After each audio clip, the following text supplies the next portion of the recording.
the head coach of the New Orleans Saints, Sean Payton. How are you, Sean? I'm doing well, Rich. I didn't know if it was me or if you butt dialed me, but No. it's good to be on. Oh, no. No, it was me. It was me. It's definitely me. How you doing? What is life like post draft? I figured let's go underneath the Sean Payton hood here. What's going on with you right now? Yeah, so we pushed our off-season program back by a week. Okay. We've done that before when we've gone into the playoffs or gone a little deep into the playoffs. So our players are in the building now and just lifting and running. We don't spend a lot of time in meetings or whatnot. They're coming to the facility, really just getting their bodies in shape. Most of them, a lot of them, have been training already, and then meanwhile, we're as coaches preparing for the upcoming rookie camp, where the draft picks will be in for that camp. The signed free agents after the draft will be in, and then we're also allowed to bring in guys on a 3-day tryout, and so. We just met on the rookie camp that we're having next weekend. There'll be probably around 65 players here.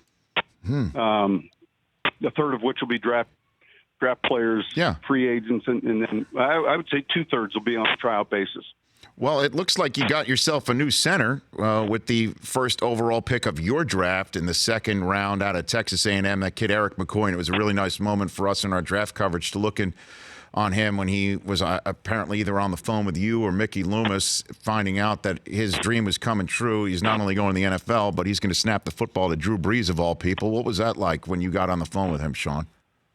Well, listen, it was one of those situations that you just – it's part of the great thing about our job. The difficult thing is when you're sitting down in your office and you're involved in, releasing a player. But conversely, on the other end of the spectrum, it's that day when you're making a call, and it was fabulous. I mean, the excitement in his voice, you could hear it in his family's, and I wasn't able to see the TV version until later. But no, we're thrilled to have him, joining our club, and it was a good moment to see.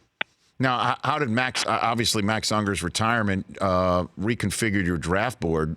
And this is an obvious need for you. I mean, is that we can easily draw a line between the two, that this kid's you're gonna throw him out there week one when you're out there? We're gonna see this kid play for you? Yeah, look, a fair question, and yet I would say one of the things you try to do in free agency is not put yourself in that position.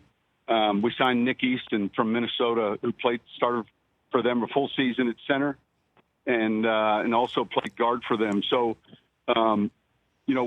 We feel like with the addition of Nick and then also the opportunity to select Eric, all of a sudden, it goes back to a position of strength. And a lot of it will depend on how we see the inside of that line shaping up relative to those two players. And then obviously the flexibility. And quite honestly, we think Eric can be a swing guard as well. Now, what do you do on the first night of a draft? You don't have a first-round draft choice. Walk me through what that was like in your draft room.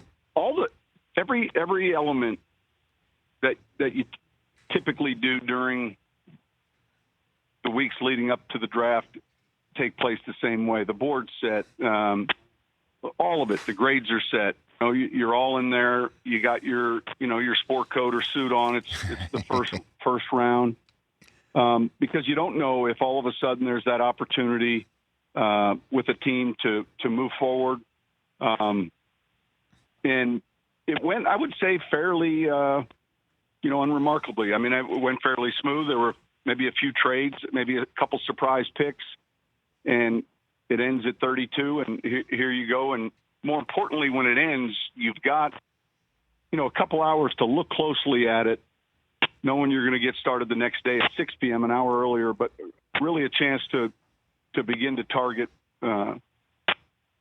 maybe a few players, make some notes relative to who you think fell that maybe you were surprised at. So aside from that, pretty much the same. So do you have any thoughts on a surprise pick that fell? You want to throw one out there, Sean? Well, look, there's no way that everyone's boards are going to read the same. And so picture the column set underneath row 1 and the column underneath row 2. In other words, grade is equivalent to what we feel like is a second-round pick, not only this year, but last year, 5 years from now, and looking forward. I mean, what's the standard for that player? And so periodically in the first round, a pick's made, and you look up and you move over to the second or third round, maybe where you had a grade not as high on a player. And the good part about when that happens is that you just know it incrementally kicks a player towards you. So without, hitting a certain team or 2 teams or 3 teams, but that's pretty common to take place. And really, 3 years from now, the team selecting and all of us, get to find out more specifically, hey, would you do it again? That's the question we always ask. Would they do it again? And I don't think there were maybe just two players that were uniquely maybe selected before we thought they might be. The quarterbacks are always tough to predict because that's a position that rightfully so is valued very high.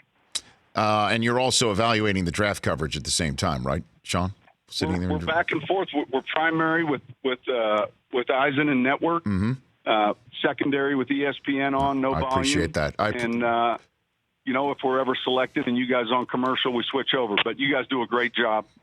And, I don't think people realize how difficult the coverage of that event might be. And relative to the names, just the amount of on-air time, I think you guys do a fantastic job. Thank you, Coach, and I agree with that evaluation. I absolutely agree. I second that evaluation. In the limited time you're on. I mean, that's a marathon. It is. It's tough to sit on one's ass for as long as I did over the last 3 days in Tennessee. Tell me about the Zebra Technologies and how you use the information that comes from it, Sean. Well, our league's using it now, and it's what our fans are getting when we hear next gen stats or we hear Alvin Kamara runs 22 miles an hour on a given play, or where the personnel are on the field. And it's just simply the scan technology that's in our grocery stores. Zebra really, through their code pattern, anytime you're swiping out some grocery product, whether it's ketchup, it could be concert tickets, airline tickets, there's always that barcode. That's Zebra. And so they've kind of partnered with the league now for the last 3.5, 4 years, certainly with us as the Saints, but they're able to give you in game and also in practice distance traveled, exertion, all these things that we would want to track that we're all doing now. So what used to be, you kind of say, hey, that was a tough practice. We can actually, evaluate what is a tough practice, and it might be tough for one player and not as tough for the other. So it's helping us with injury prevention, and I think it's also moving into not a scheme, but the evaluation of other teams relative to where they play players and what positions they're playing or where their splits are located. So it's all, in-game scanning and coding. That's awesome. We have 2 minutes left before our hard out at the end of the hour. Ask the poll question of Sean Payton. I'm curious to see what he has to say to answer to our poll. All right, Coach Payton, which event in May are you looking forward to the most? Kentucky Derby, PGA Championship, NBA Conference Finals, NHL Conference Finals, the Game of Thrones finale, or the Indy 500? All right, so right away, I'm going to narrow the list down. Thrones is going to be up there. Derby is going to be up there, and the PGA Championship coverage is going to be up there. So we've eliminated NHL, NBA. More specifically, then, I'm going to go. You got to go with the Derby here for me. Okay. It would be Derby 1, Thrones 2. Fantastic. If we're still alive after Thrones, then we'll take a peek at the PGA Championship. All right, so I've got a minute left here, Sean. If I give you the first overall draft choices to who wins Game of Thrones, who sits on the Iron Throne, you have the first overall selection. You choose who? How are we not choosing the gal that just killed Dark Knight? I mean, how are we not picking her? Arya Stark, right? She's the first overall selection. Well, she's certainly trending, and her grade just went up.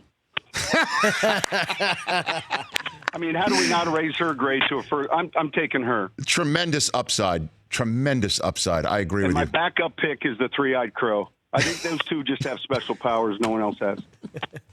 Coach, thanks for the call. Really appreciate it. You're the best. Absolutely. We'll chat Always soon. good talking to you guys. You bet. That's Sean Payton. For more of The Rich Eisen Show, tune to Audience Channel 239 on DirecTV for free on BR Live or download the Rich Eisen Show app.